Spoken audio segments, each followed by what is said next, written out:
Fala aí, gente. Boa sexta-feira, hein? Bom final de semana pra vocês. Hoje tá saindo na sexta, sim, Beckler Responde dessa semana, então vocês façam o favor de já curtir tanto o vídeo como o final de semana também. É imperativo, é uma ordem que vocês curtam o final de semana de vocês como merece, perdendo absolutamente o juízo, tendo muita ressaca moral depois e se expondo mais do que deveriam. Gente, vamos lá. Primeira pergunta do Samuel Augusto 4. Corinthians é um time capaz de competir pelos principais títulos da temporada? Se os principais títulos forem os de mata-mata, até acho que dá. Embora que o Corinthians tenha feito em Campeonato Paulista, Copa do Brasil e até na Supercopa eu coloco bem menos peso, porque é início de temporada, um jogo só, a Copa do Brasil e o Paulista do ano passado, por serem mais jogos, acho que tem mais consistência, mostra que é um time, acho que um elenco ainda não, mas é um time capaz de competir. O Corinthians tem um time bom. Eu não sei se vai ter esse time bom até o final do ano, se vão ter saídas, por exemplo, a do Memphis. E se uma vez que o Memphis saia, se o Corinthians vai fazer a contratação de um grande jogador ou não, eu acho que a tendência é que não. Se o clube colocou os pés no chão, se está com a cabeça em cima do pescoço e se entendeu que tem que ganhar mais dinheiro, porque em 2025 ganhou menos do que em 2024, né? Cerca de 200 milhões menos por conta de venda de jogadores. Então se entende que tem que ganhar mais dinheiro, se tem que gastar bem menos para pagar as dívidas, se sair o Memphis, eu acho normal que não traga ninguém. Que vá com os garotos, com Dieguinho, com Caio César, com Kaique, vá com esses garotos. Então pode ser que o time piore, pode ser que numa dessas venda o Bidon, que venda o André, pode ser que o time piore, então até para os torneios curtos vai ficar mais difícil.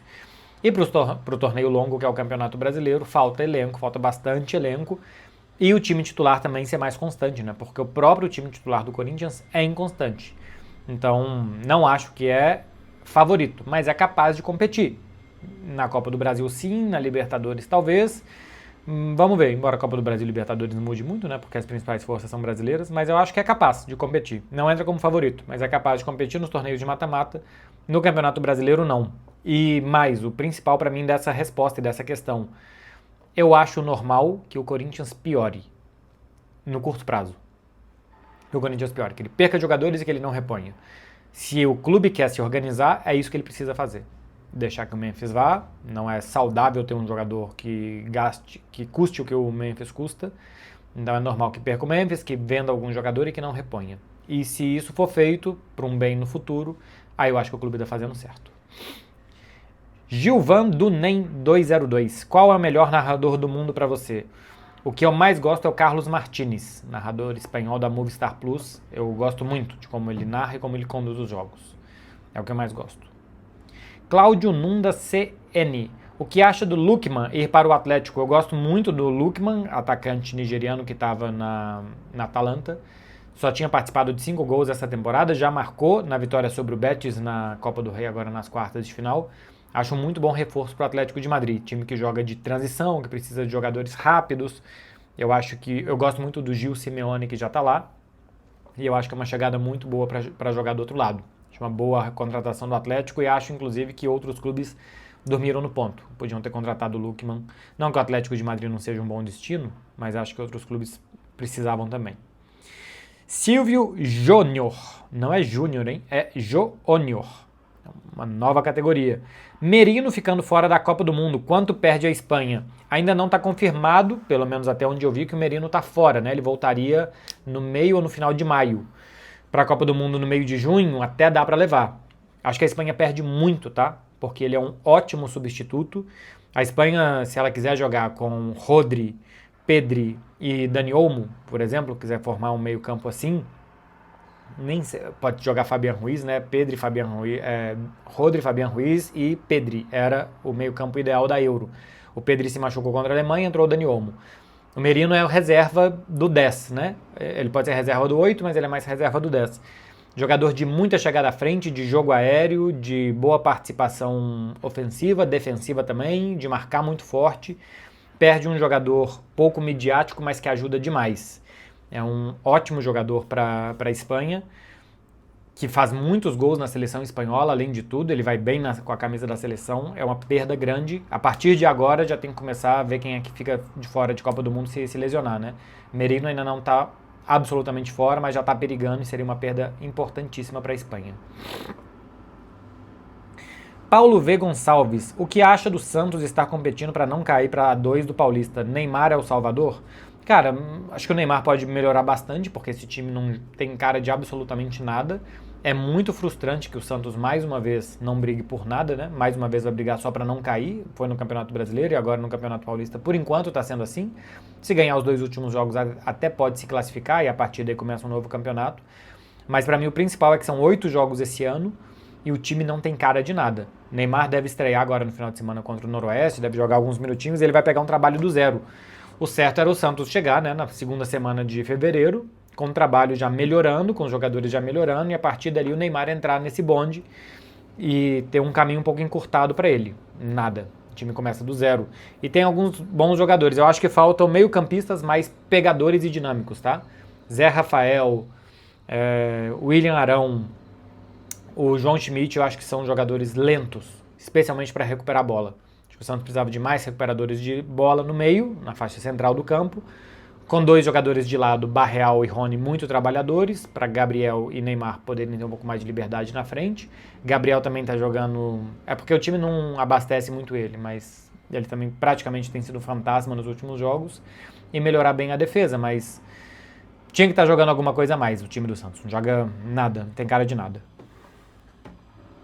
Leandro Pacheco, 5, para morar, BH ou São Paulo. Eu duvido muito que alguém, a não ser por motivos emotivos, sentimentais, de raízes, prefira São Paulo a qualquer outra cidade, tá? São Paulo é uma cidade que quem nasceu aqui costuma gostar, mas quem morou fora e tal, dificilmente adota São Paulo como a sua cidade preferida.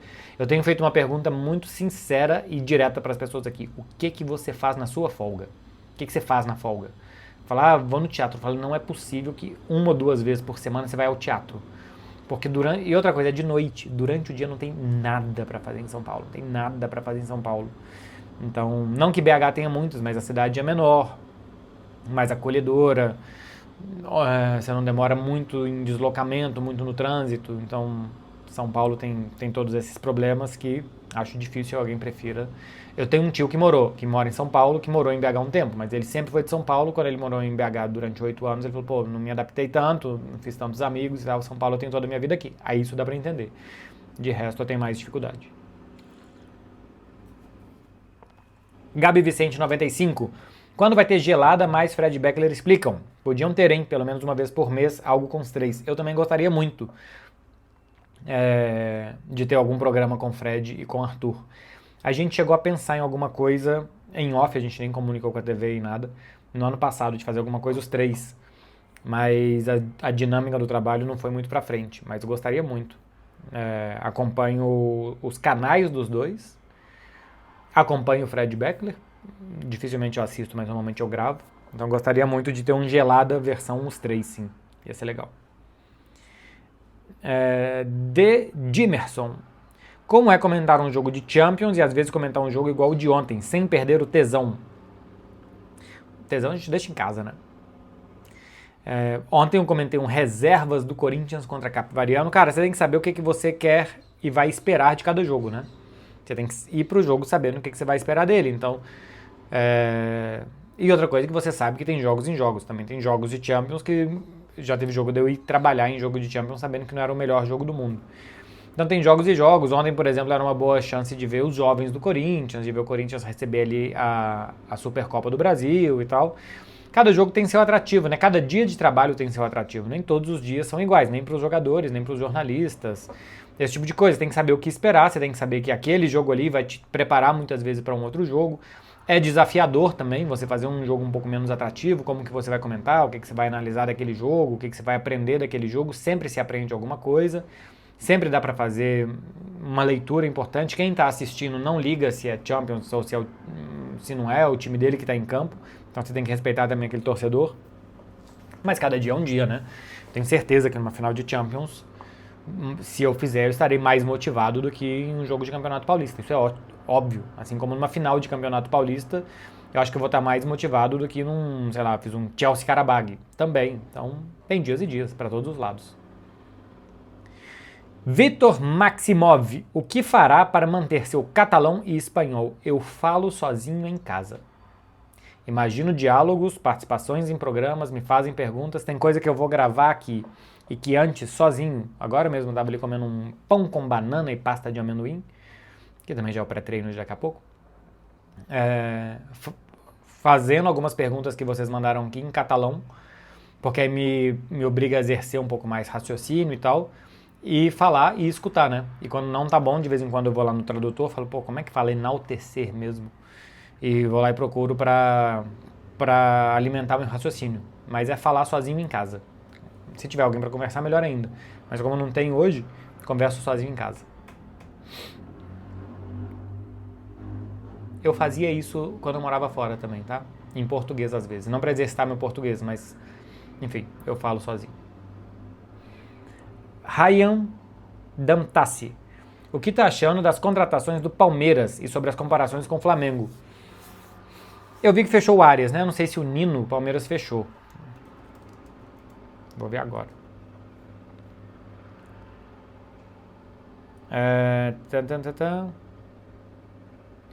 Zenit bate o martelo e define o futuro de Nino, alvo de Palmeiras e Fluminense. Deixa eu ver se tá. Tô de folga hoje, então não vi. Está na lista de compras e tal. Zenit que não vai abrir mão do atleta estrangeiro. Enfim, então Nino não. Sobre o Arias. Acho que é muita boa contratação, muda a forma de jogar, né? Palmeiras tem 2 atacantes, tendo o Arias, que é um cara de lado de campo, a não ser que o Flaco vire um 10, especialmente com a saída do Veiga, mas eu acho que alguém vai sobrar.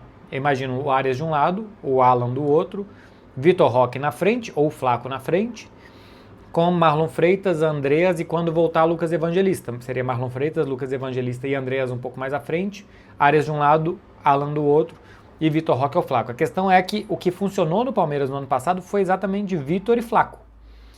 Então, mexer nesses dois eu não sei se é o melhor caminho. Colocar mais jogadores perigosos de lado de campo eu acho ótimo. E o Arias, além de ser muito perigoso, ele é muito trabalhador também. Então mantém esse espírito competitivo, aguerrido do Palmeiras, de incomodar muito o jogo do rival também. É um jogador que pode chegar à frente para marcar e para assistir também muito bem. A configuração tática, se vai ser um time que vai abrir mais pontas e abrir mão de alguém por dentro, é que eu quero ver como é que o Abel vai montar, mas eu acho que é uma contratação boa, agressiva do Palmeiras e com intenção, né? Quando você vai contratar já um jogador de certa idade, de mais de 30 anos, por 25 milhões de euros, deixa eu ver a idade exata do Arias, se eu não estou enganado, 28 anos, não é tão... a idade dele é igual a do Paquetá e a do Gerson, então cancela o argumento que eu tinha colocado. Eu acho que eu tinha visto que era 32 anos. Mas enfim, é uma contratação agressiva por um jogador de rendimento imediato que pode te render por muito tempo. Acho que é uma muito boa resposta do Palmeiras à contratação do Lucas Paquetá pelo Flamengo. Eu ainda acho que falta mais.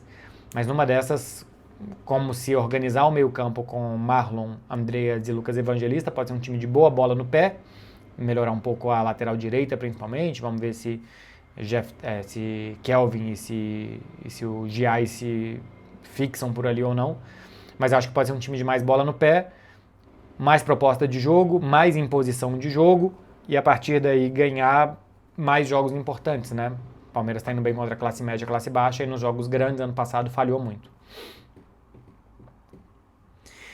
Guilherme, estruture-se.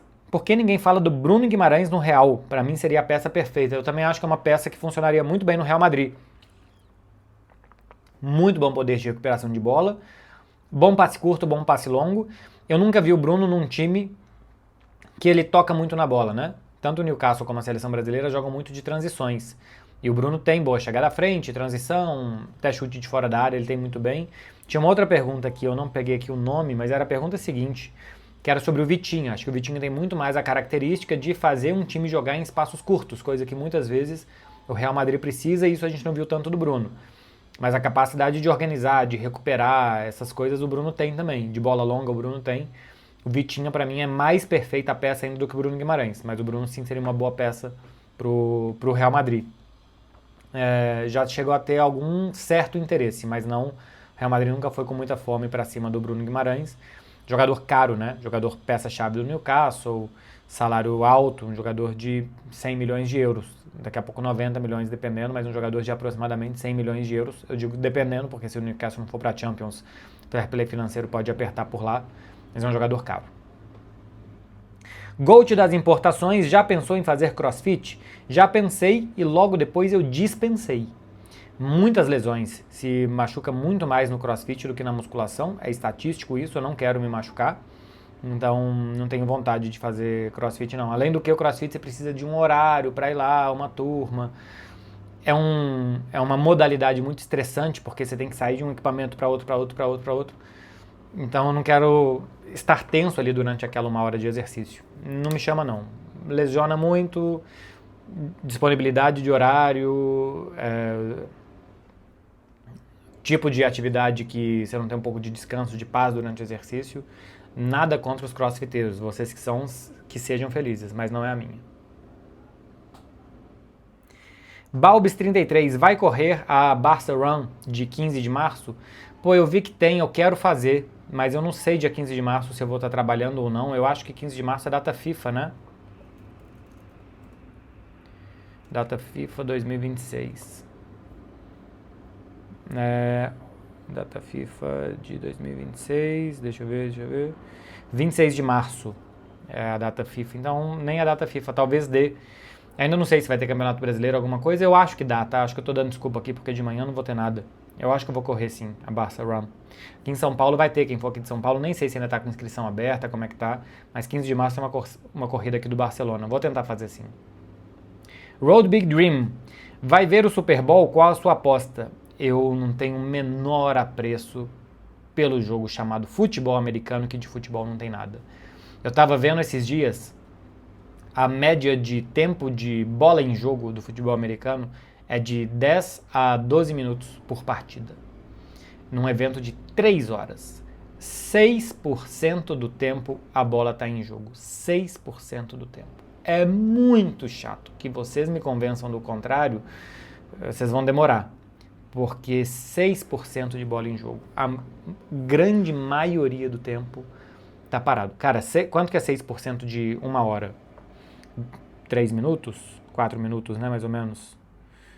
60 vezes 0,06.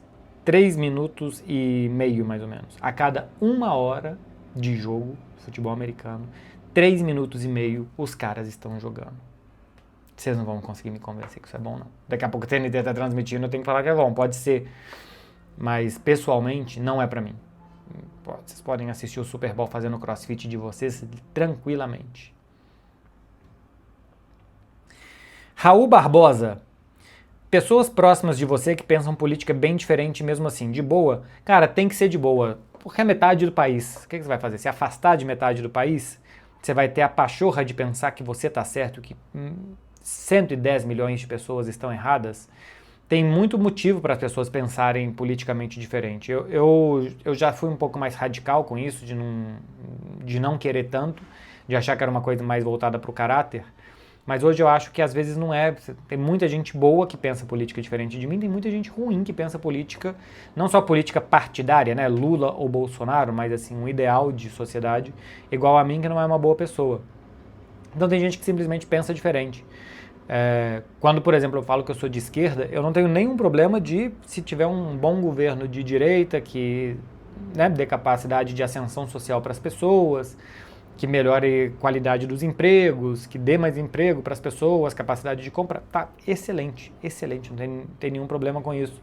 Eu vejo diferente, mas no final das contas o que todos nós queremos é que o país melhore, que a nossa vida melhore, que a vida, especialmente no meu caso, que moro numa bolha, né, de uma pessoa muito privilegiada, mas que a vida das pessoas mais necessitadas melhorem, é o que eu quero.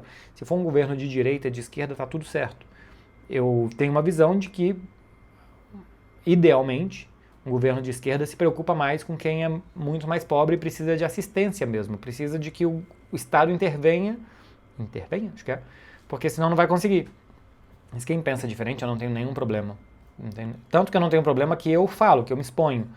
Se eu tivesse problema ou complexo, eu acho que eu teria medo de repercussão e tal. Eu não tenho. Eu não tenho medo de um debate sobre ideias. O que eu não gosto é de falta de humanidade, de um lado ou de outro. Quando você para de humanizar e que... Enfim, acho que é mais ou menos isso mesmo. Quando você deixa de humanizar o outro lado, que é que eu vejo mais problema. Quando você vê o outro lado como um bando de animais, um bando de energúmenos, idiotas e tal, aí eu vejo mais problema. Que a pessoa só tem uma visão política diferente, mas se no final das contas o que ela quer é a mesma coisa que você quer, que é o bem de todo mundo, tá bom, vocês só pensam diferente. É assim que eu lido, tá? Pra não me distanciar de muitas pessoas e não achar que metade do meu país é gente sem caráter. Então, no final das contas, são só pensamentos diferentes para chegar no mesmo lugar. Gustavo Ruggiero. Hoje o campeonato italiano é a liga europeia mais parecida com o Brasileirão? Eu acho que sim, porque tem grandes clubes, né? A Itália tem Inter, Milan, Juventus, Napoli, são muito grandes, a Roma também é muito grande e tal. E ainda tem Lazio, Fiorentina, a Atalanta que está sempre por ali, enfim, ainda tem times que são grandes ou médios por ali. Existe alguma rotatividade de campeões, embora nos últimos anos tenha sido Juventus, Napoli, Inter, Milan, né? Esses 4, mas no Brasil também nos últimos anos foi Botafogo, Atlético, Palmeiras, Flamengo. Mais atrás vai ter Corinthians, muito mais atrás vai ter Cruzeiro, né? Então, assim, também no Brasil não teve tanto, mas gira bastante o G4 e tal. Também é uma liga, assim como o Brasil, com uma média de idade muito alta. Contrata muitos jogadores já muito experientes para dar ali um último gás. Tem muitas similaridades mesmo entre liga italiana e liga brasileira. Vai bem no mercado interno, dificuldade para vender para o mercado externo. Já falei aqui várias vezes que a liga italiana não é vendida ou bem vendida fora da Itália. O mercado global da liga italiana é muito pequeno. Então, é isso aí. É uma liga parecida com a brasileira, também acho. Vinícius Caetano 03. Cara, tem duas aqui que são boas porque são coisas que eu falei recentemente. Desculpa, Marcelo, mas sem clubismo nenhum. Bidu na seleção, sim. Inclusive, o único do elenco do Timão.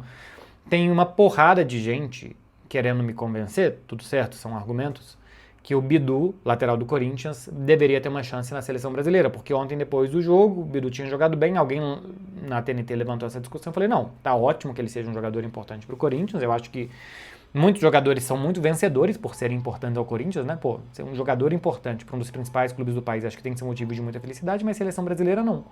E por que seleção brasileira não e Douglas Santos e Alexandro sim? Porque a gente está 6 meses de uma Copa, quem não foi testado ainda, eu acho que tem que ir, se for um fenômeno, um jogador que apareceu e que é irresistível nos últimos meses e que está jogando uma barbaridade. Normalmente isso são os atacantes, né? O Igor Thiago, por exemplo, não é esse fenômeno todo, mas é um atacante de características que a gente não tem. A gente não tem um novizão de área. Então, numa dessas, o Igor Thiago aparecer, ok. O Ender, que está se redescobrindo no Lyon, pô, um jogador muito interessante, é um fenômeno e que está voltando a jogar bem. Isso dá para entender. Há 6 meses da Copa, um lateral esquerdo que não tem nenhuma experiência em seleção. Não sei se o Bidu já jogou fora do país, que nem isso tem. Que é um bom lateral de um time que foi 13º colocado do último Campeonato Brasileiro, que o Bidu também teve seus altos e baixos. Me parece que sim é clubismo do torcedor do Corinthians. Por que o Alexandro sim? Porque o Alexandro tem uma experiência internacional imensa, porque ele já jogou Copa do Mundo, porque ele já viveu muitas situações no futebol. O Douglas Santos a mesma coisa, né? Tem mais experiência de seleção, tem experiência de seleção de base, joga fora, isso tudo também acho que faz diferença, maturidade, capacidade de aguentar a pressão ali, coisa que o Bidu não tem. O Bidu na temporada passada não foi nem o melhor lateral esquerdo do Brasil. Kaique do Cruzeiro, Juba do Bahia, jogaram, eu não vou nem falar do Reinaldo do Mirassol, porque é uma situação um pouco diferente, tá? Um jogador já de 36 anos, mas e agora no Brasil ele jogou 2, 3 jogos esse ano. Então o torcedor do Corinthians desce daí, gente. Vocês vão se machucar. Desce daí. Vocês estão ficando doidos. É bom lateral. Se tivesse no início de um ciclo, ele tivesse 21 anos, quem sabe, ser observado e tal. Mas antes disso, acho que ele tem que ser o melhor lateral do futebol brasileiro. E o outro é o Pedro B. Melo. Se explique por que você acha que Cruyff é melhor que o GOAT Cristiano Ronaldo. O GOAT Cristiano Ronaldo. Acho que talvez em Portugal ele seja o GOAT. Cristiano Ronaldo é excelente. A gente gravou esses dias para o aniversário do Cristiano qual seria a colocação dele no ranking histórico de cada um, né? E para mim ele seria entre 5º e 6º. Pelé, Messi, Ronaldo Fenômeno, Cruyff e depois Cristiano e Maradona. Os números do Cristiano são imensos, são melhores do que a grande maioria desses aqui, rivalizam com os números do Messi e do Pelé, dependendo qual número que você analisar, eles estão mais ou menos por ali. Futebol não é feito só de números, o Cruyff teve uma importância absurda para uma revolução tática do futebol. O Cruyff no início dos anos 70 ganhou várias Champions também com o Ajax, num momento que ganhar Champions seguidas era muito difícil. Nem vou falar do Ajax, porque naquela época existia mais equilíbrio entre os clubes europeus de ligas diferentes e tal. Ele chega numa final de Copa do Mundo com a sua seleção.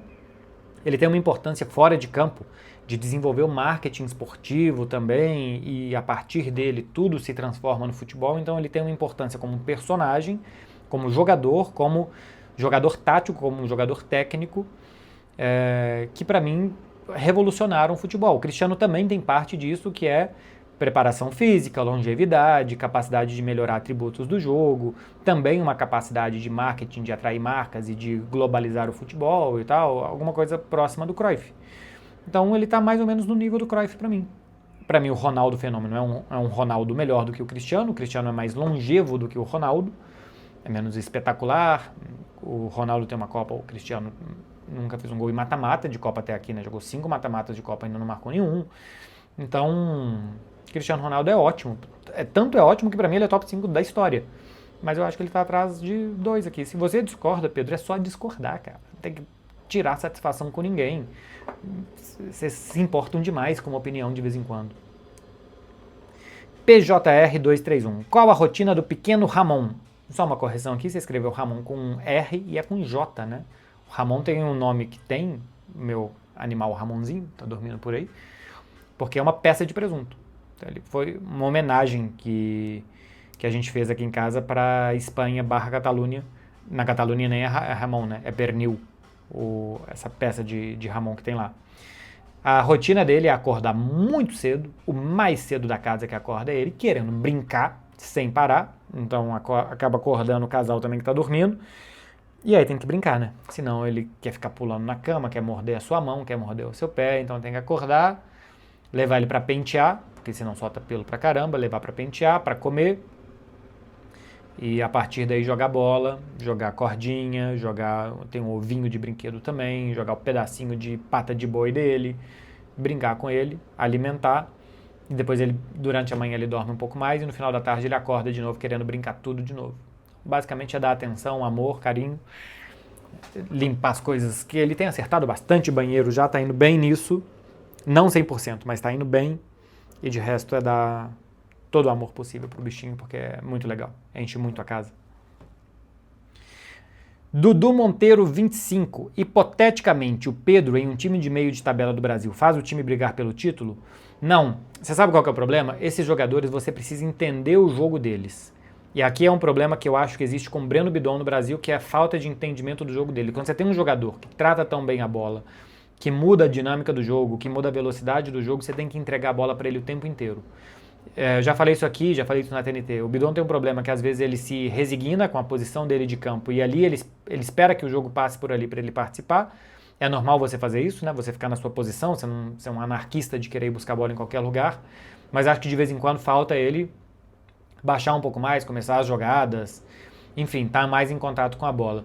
Se o Pedro fosse tudo que ele é em um time de meio de tabela do Brasil, a chance desse time de meio de tabela ignorar ele completamente, colocar a bola longa toda hora para atacante correr e o Pedro ficar com torcicolo vendo a bola passar por cima seria muito grande.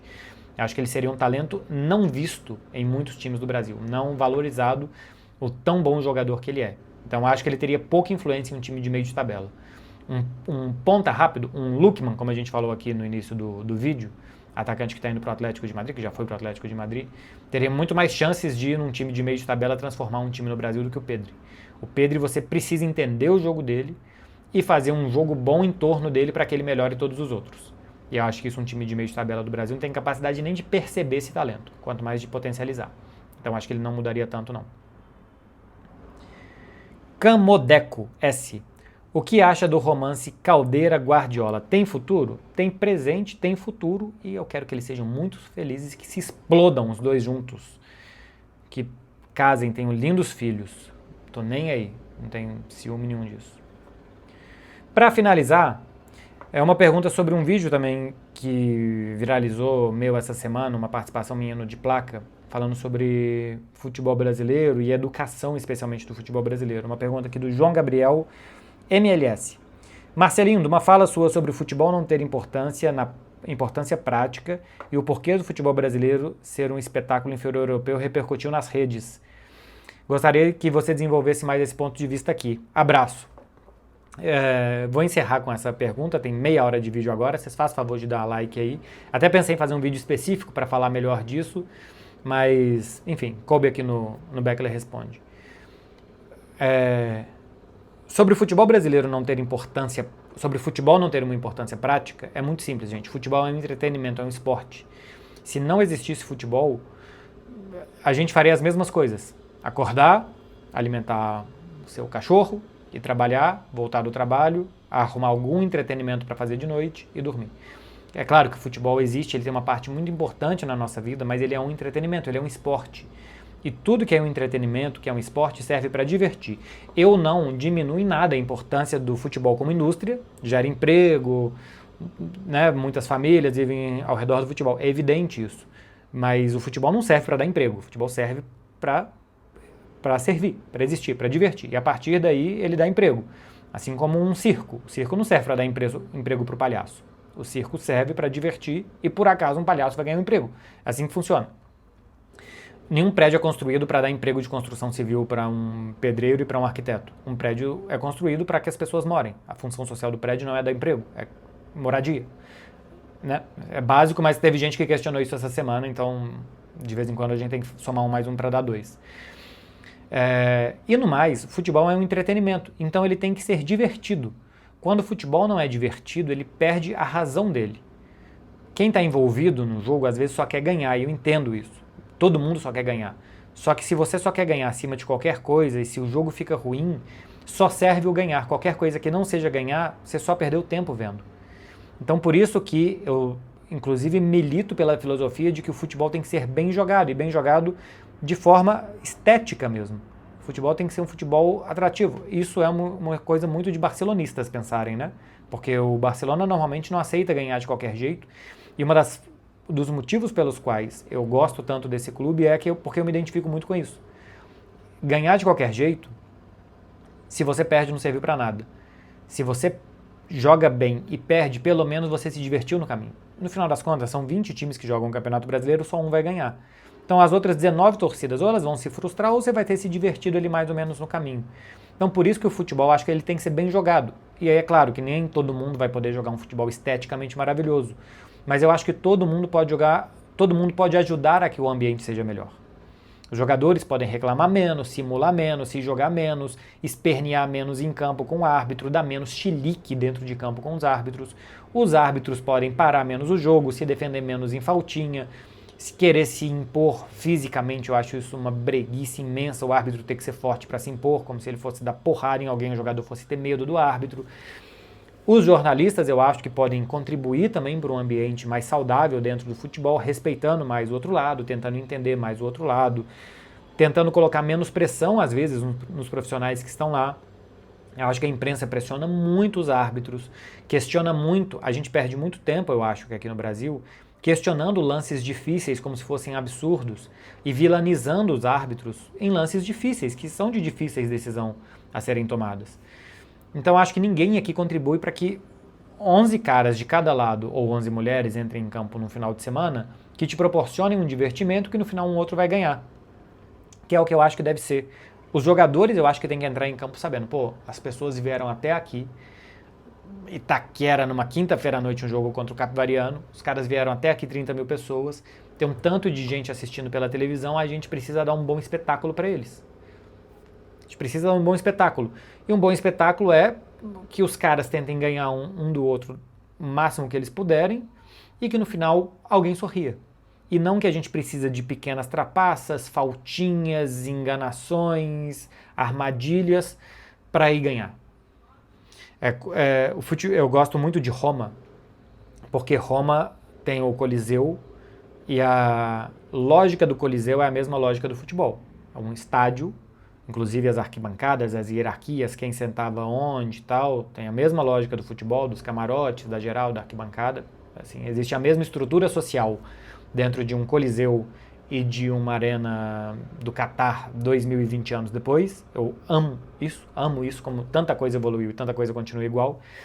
E a lógica nos jogos que se praticavam no Coliseu era também, de muitas vezes, jogos sujos, né? Você colocava ali um gladiador e colocava um leão e amarrava o gladiador. Todo mundo vê o cara ser devorado simplesmente. Ou de vez em quando você dava uma espada para um e uma espada para outro. E os dois tentavam jogar limpo até que um matasse o outro. Claro que a coisa era selvagem, hoje a gente tem regras para que isso não aconteça, mas o público ia ali para se divertir e para ver quem é que ia ganhar. E se você fizesse isso de uma forma saudável, de uma forma correta e tal, podia ter mais ou menos diversão, mais ou menos jogo limpo, e o torcedor do Coliseu, e a mesma coisa o torcedor hoje que vai num estádio em Amsterdã, vai gostar mais ou menos daquele jogo. Então, a lógica tem que ser entrar numa arena e se divertir. E assistir de casa e se divertir. Se não está sendo divertido, se os artistas do espetáculo estão atrapalhando essa diversão, eu acho que está errado. E aí o que eu acho que acontece, a diferença de Brasil e Europa, é que isso também existe na Europa. As pequenas trapaças, a reclamação de arbitragem, as faltinhas. A questão é a proporção. Proporcionalmente no Brasil é muito mais do que fora. É muito mais. O Brasil é o que tem menos tempo de bola em jogo, menos média de gols e mais faltas marcadas. Em todos os critérios ruins a gente ganha, no principal critério bom, que é o média de gols, a gente perde. Então a gente precisa melhorar a qualidade. Melhorar a qualidade, melhorar a educação. Bons jogadores têm, e a partir do momento que todo mundo tiver boa vontade de fazer algo melhor será feito. É simplesmente isso. Fluminense e Bahia, jogador, agora não lembro de qual dos dois times, acho que é do Bahia, que se joga no chão e que dá um chilique absurdo. Palmeiras e Vitória, a mesma coisa, o cara do Vitória. Pô, esses caras precisam ser expostos. Eu, inclusive, estou errado, que eu devia ter anotado o nome deles e expor esses caras. O cara do Bahia que fez isso contra o Fluminense, pô, quem você acha que é, cara, para piorar um jogo assim? Cara do Vitória que fez isso contra o Palmeiras. Tem que começar a constranger essas pessoas, esses jogadores enquanto eles estão jogando. Constranger os árbitros enquanto eles estão jogando. Eu não quero uma perseguição pública, tá? Eu não quero que vá na rede social dele, da família dele, da filha dele, nada. Mas durante o jogo esse cara tem que entender que o que ele está fazendo é errado e que é uma vergonha. Querer ganhar daquele jeito, querer agir daquele jeito, é uma vergonha para lisura e para limpeza do jogo. E que todo mundo precisa jogar limpo. Então, é o que eu acho. Eu sabia que peguei a última porque esse é quase 10 minutos disso aqui mesmo. Então, com isso, eu encerro e eu espero que isso melhore no Brasil. O que mais me incomoda do futebol brasileiro é a dificuldade que quem está envolvido tem de saber que aquilo ali tem que ser um espetáculo. Tem que ser algo bom para quem está vendo. Não pode ser egoísta o suficiente de querer levar vantagem e não pensar em quem está assistindo. É isso, meu povo. Para vocês refletirem na sexta-feira, depois pararem de refletir, eu já falei aqui no início do vídeo, e aproveitar a sexta-feira de vocês da melhor forma com que vocês puderem. Se você gostou do vídeo, dá um like aí, se inscreve no canal para não perder os próximos. Eu volto amanhã, depois de Barcelona e Maiorca, e final de semana tem mais. Beijo, gente. Até mais. Valeu.